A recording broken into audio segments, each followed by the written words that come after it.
Empire Anam, where you come and see music live one night.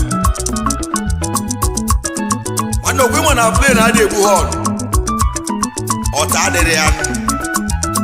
by Mmadu Ka special. Oh, they are. You know, Mmadu Ka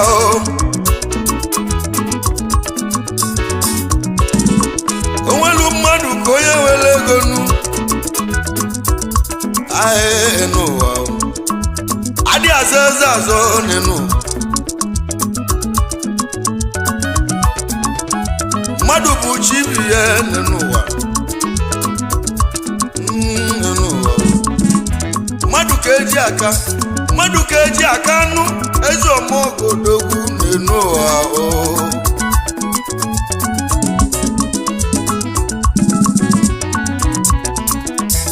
onye na-etile egwu a odogwu ọmọgọ ya bụ Chidubeme Samuel Uduaka ibu Samilito Akunwata nke ndị Anam odogwu n'enu ụwa Mmadu ka eji aka nụ ihe onye mmelu ka iji ekwu n'elu ụwa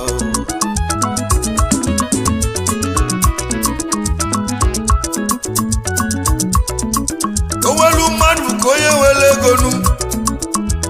ibu Chidubeme na mmụ enwelu m bịa ndị a ka ị na-alụbili lusi ebe ahụ ịkpata ego n'elu ụwa enwere otu ụmụnne n'enu ahịa ọmọgọ eze ọmọgọ Chidubenu Akunwata ndị Anam ihe ahụghịli mmadụ omume n'enu ụwa ebighị biko melụmịa Akunwata ihe ị ga-eme ma nwụọ ọnụ biko melụmịa na ndụ enwe ekene ka nkelele n'ụwa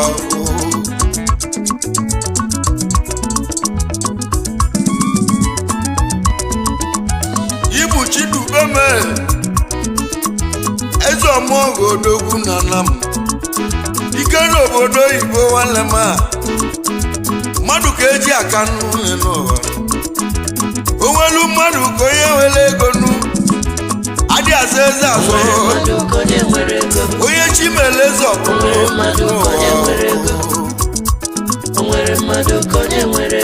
ọmọgọ ndị egwu nụ Chukwu gozie gị n'enu ụwa ụtụ isi nweta ọgọ mele mụ bụ mmanwụ ka Chineke melụghị mmaji nụ eze ọmọgọ na alụmgozi n'enu ụwa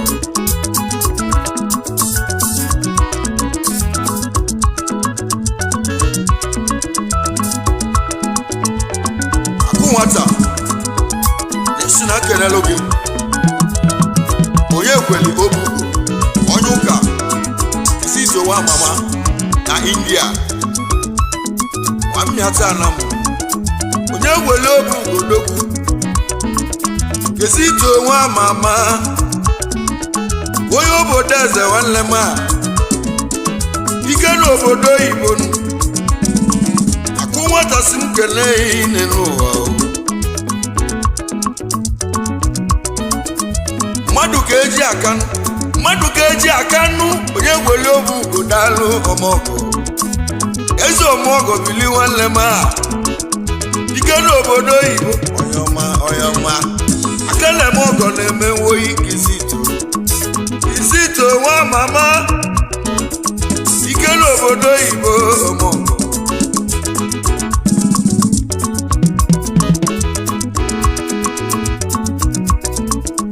Mmadu ka eji aka nụ ka nje zụtọ imoya manụ ibu onye ka odogwu ọmọgọ onye ka nwe bido Amụ enwelu m Anam odogwu ọmọgụ Igbo onye kebido nwanne m odogwu Akunwata si m kelee yi onye ebido n'obodo otu onye ọma eze ọmọgọ na ngozi ọ dị ya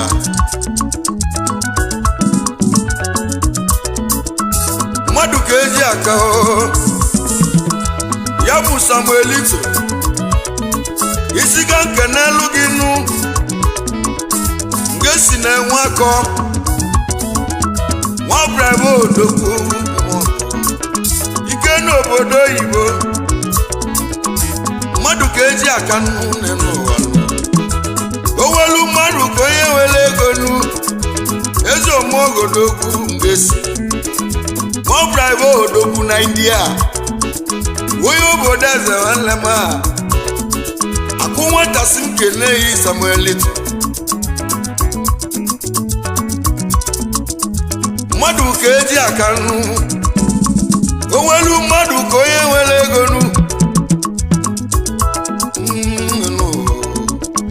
n'ọbụ gidigidi bụ ugwu eze ọmọgọ na ngozi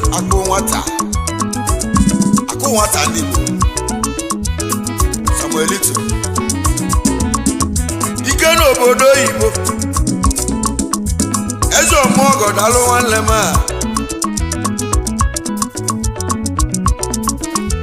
isiga nke n'elu gị onye ọma Basili Mmadu Ka ya bụ Central Bank ụmụ Anam na India Basili Mmadu Ka odogwu ya bụ Central Bank ụmụ Anam ka egwu na-ekwuru na India Basili Mmadu Ka Central Bank ụmụ Anam na India CBN na India eze ọmọgọ odogwu Akunwata si m kelee yi n'elu ụwa Akunwata ka Jesu udo ịmanya ọma ya bụ agabe election ọrọ nwanne m n'elu Mmadu Ka Eze Aka Akunwata si m kelee ihe n'elu ụwa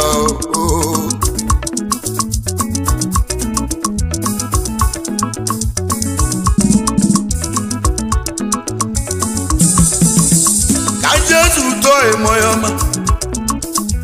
Igbo Azubike nwoke neti odogwu aka nna m ọgọ na-eme ngozi n'ụwa Akunwata si m kelee yi n'elu ụwa owelu mmadụ ka onye were ego Mmadu Ka Eze Aka ezi oyi ka ajọ nwanne nnu Igbo Azubike Azubike Kenneth CB ma ọmọgọ ị ga-adị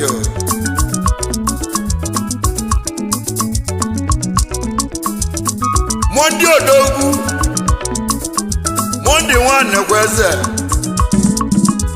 eze ọmọgọ odogwu Monde anekweze model na India eze ọmọgọ mana megene yi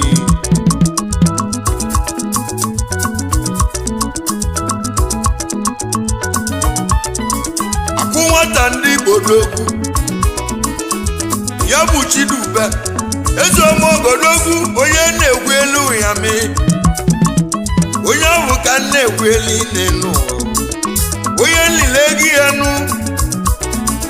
ya ka ị ga-akpọ m ego nụ eze ọmọgọ odogwu arọ ibiri nwanne ọ dị ya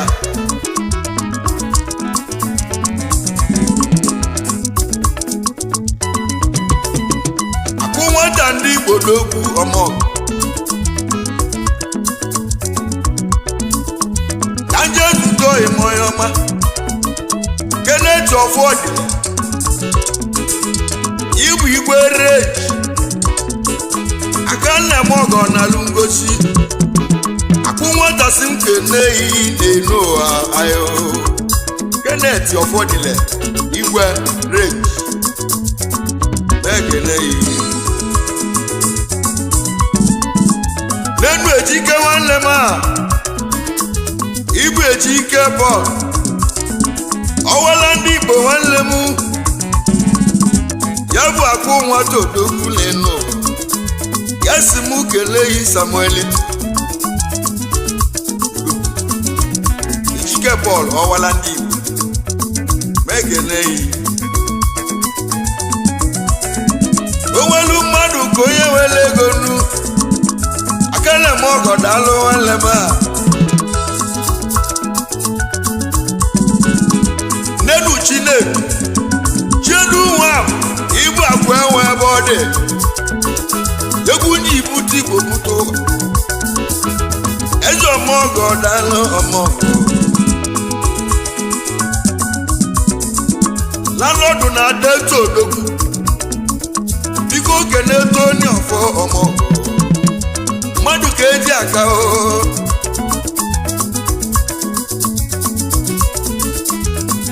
Nenu ngesi na-eme oko ya Ibu yoyo dikenu Ngesi na oko ya yoyo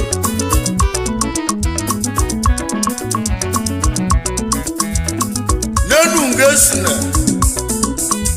oko ya nwanne m yoyo Akunwata si kene yoyo Mmadu Ka eji aka n'arọ Owelu Mmadu Ka onye wele ego nu Ego na-agwa agụ n'elu Mmadu na-ebike ka ọ leno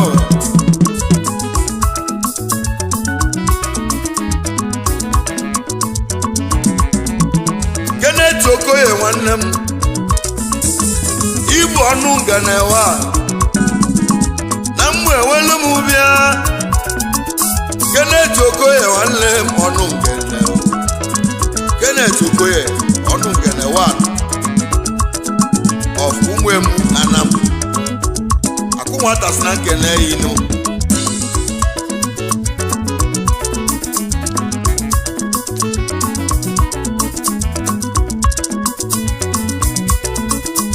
Mmadu Ka eji akanu Mmadu Ka eji akanu okwu ekwulu nwoyi Akunwata nwa mama nwanlewa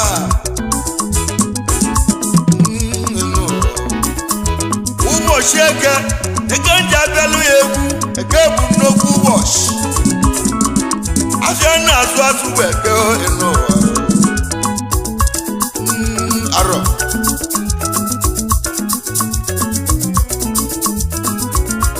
O nwere mmadụ ka onye nwere ego O nwere mmadụ ka onye nwere ego O nwere mmadụ ka onye nwere ego O nwere mmadụ ka onye nwere ego O nwere mmadụ ka onye nwere ego O nwere mmadụ ka onye nwere ego Igide kusu nwanne m Eze ọmọgọ odogwu Igide kusu Okeke eze Young Money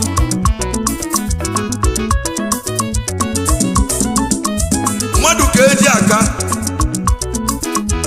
Eze ọmọgọ Igine Nwoke ka eze odogwu Ibu Young Money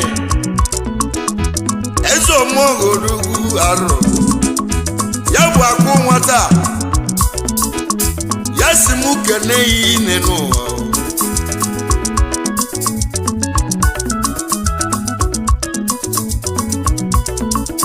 Vicente Chinwaba odogwu nọrọ Vicente Chinwaba Ikem Osuma Biladi Onye ọra m ọbẹ nwanne m Mmadu Ka eji aka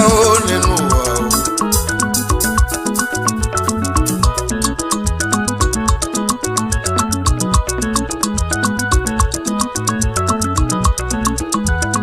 Vicente Chinwaba Ikem Osuma Biladi Megene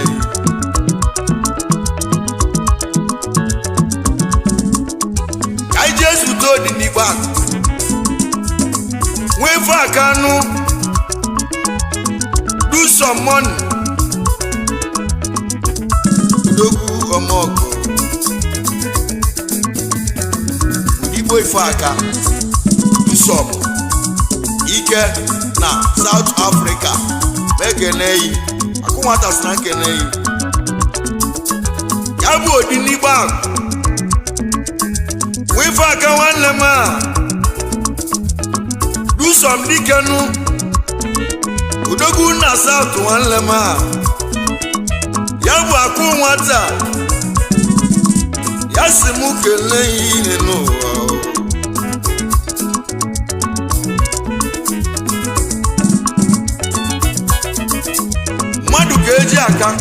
Mmadu ka eji aka owelu mmadụ ka onye were ego dị n'ụwa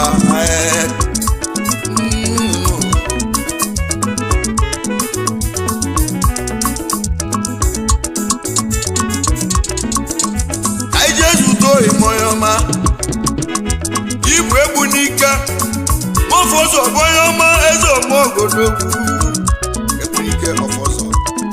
ike na South Africa Akunwata sị na nkeneyi ibu egbu n'ike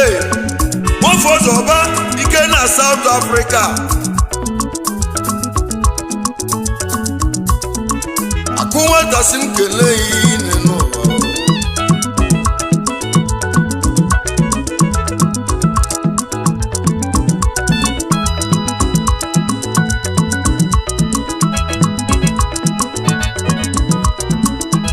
Mmadu ka eji aka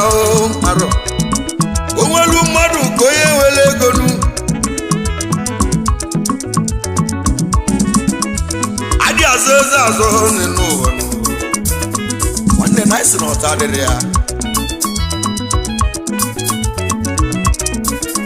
ka iji ezute oyi ma onye ọma ịbụ matu onye ekwe ebube agwụ onye ọma bụ matu nwonye ekwe ịbụ ebube agwụ Akunwata si n'ala ekene Mmadu ka eji aka nwanne m n'ụwa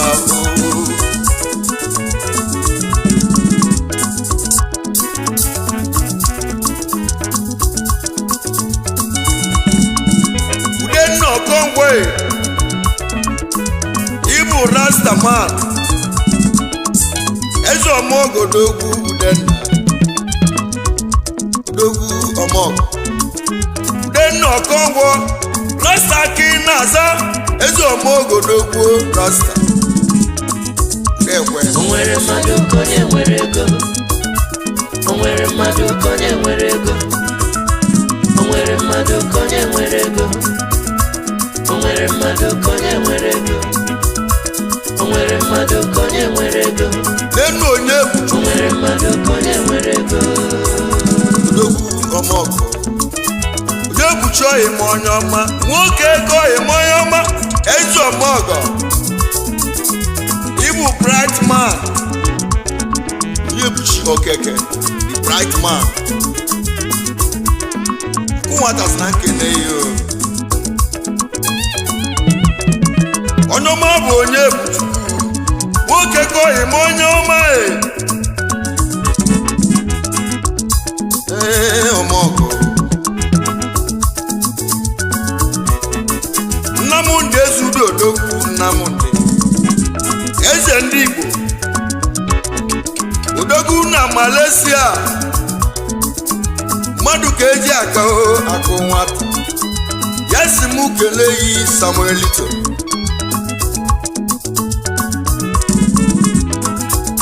Nnamdị Ezeudo eze ndị Igbo na Malaysia eze ndị Igbo daalụ nwanne m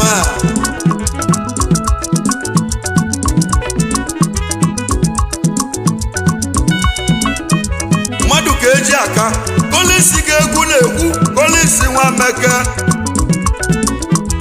eze omeogodogwu polisi na Meke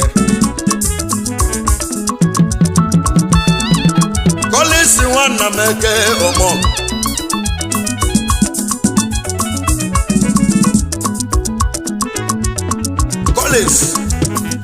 Emeka aka the senator Mekenleyi Mmadu Ka Eze Aka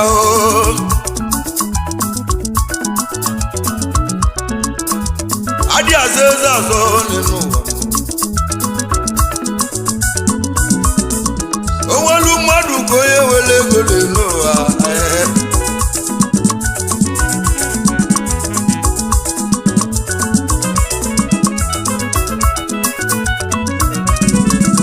onye kwele nwanne kweze ibu di big boki ezo mogo n'okwu onye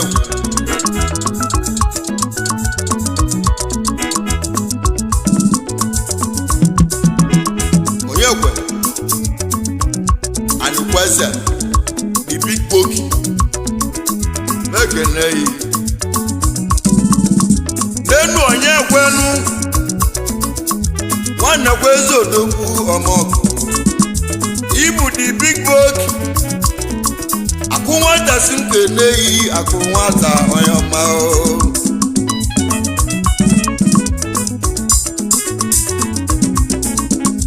nenu ịma nwanne m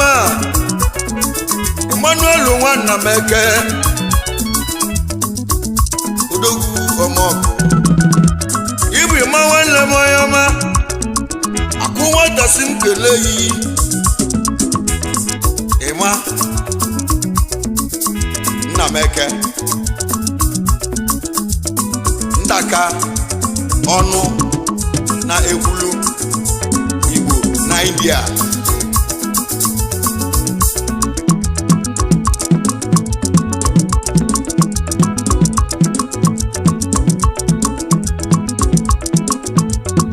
egwu dị ya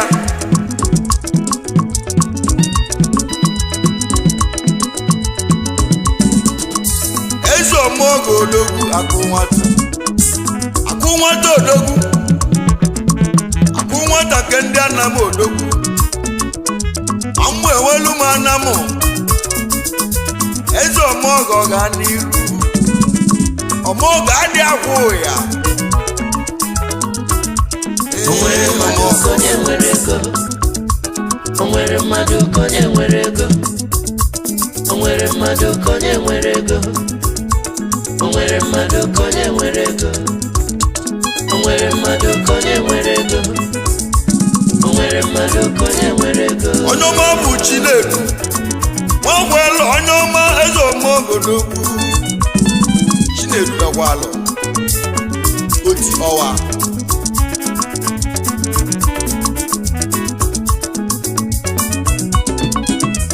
eze ọmọgụ odogwu ibu Chinedu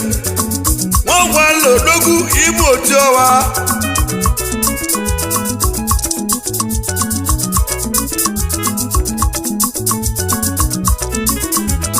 Jesuto imoyoma ibu Nelson wobodo nwanne m odogwu wobodo Nelson wobodo senator na Malaysia senator nwa mama ọmọ Akunwata si Nkeneyi nínú wa ọdịlị Chukwu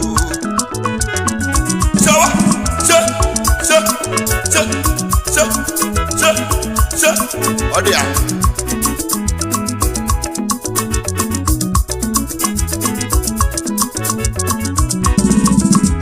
eze ọmọgụ odogwu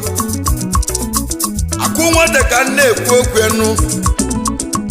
aka na-eme ọgọ na ngozi Akunwata ibu Samilito Owelu Mmadu Ka onye wele ego nu Mmadu Ka Eze Aka elu ezi oyi ka ajọ nwanne nu Akunwata ndị Igbo nwanne na India ugwu na India nwanne ike eji wee mee star aga agbakwu ya gba sobo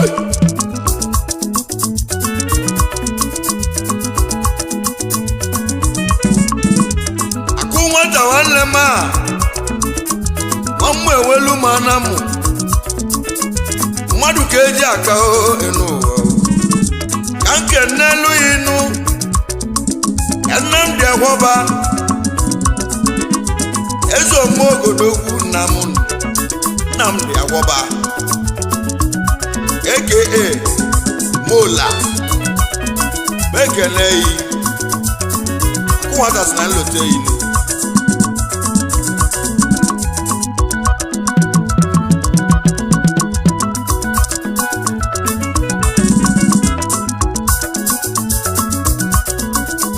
Mmadu Ka eji aka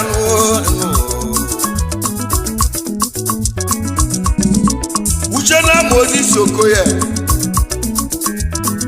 ochie dike amụọba Anam odogwu Akunwata onye ọma Akunwata si nkeneyi Akunwata onye ọma uche na Moses Okoye Elias ochie dike ekeneyi wezo mogodogwu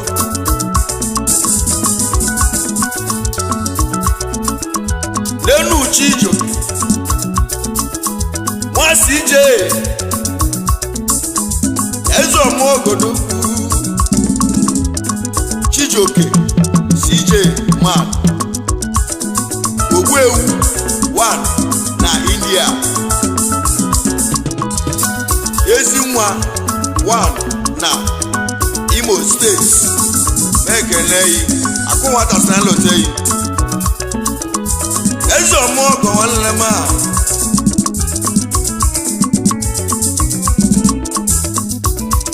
Onwere Mmadu Ka onye nwere ego Onwere Mmadu Ka onye nwere ego Onwere Mmadu Ka onye nwere ego Onwere Mmadu Ka onye nwere ego Onwere Mmadu Ka onye nwere ego Onwere Mmadu Ka onye nwere ego ezo mogodogwu onye ọma bụ uchu n'oso nwa Samuel aka Ijegbu odogwu ọmọgọ Mmadu Ka eji aka onye ọma bụ uchu n'oso nwa Samuel odogwu ọmọgọ Akunwata si nkeneyi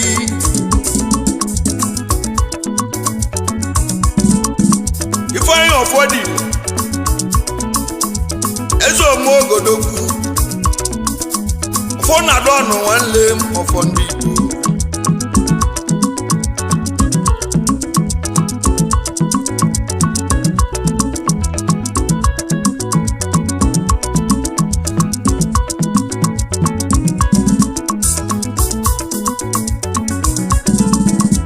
Azuka mmebo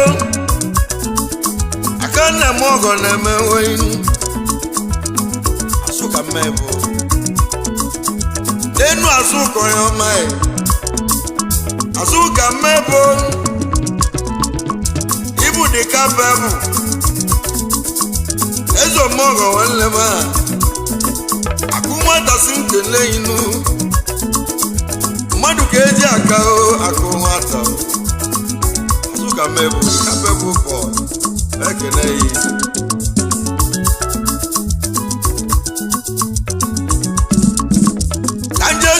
imoyome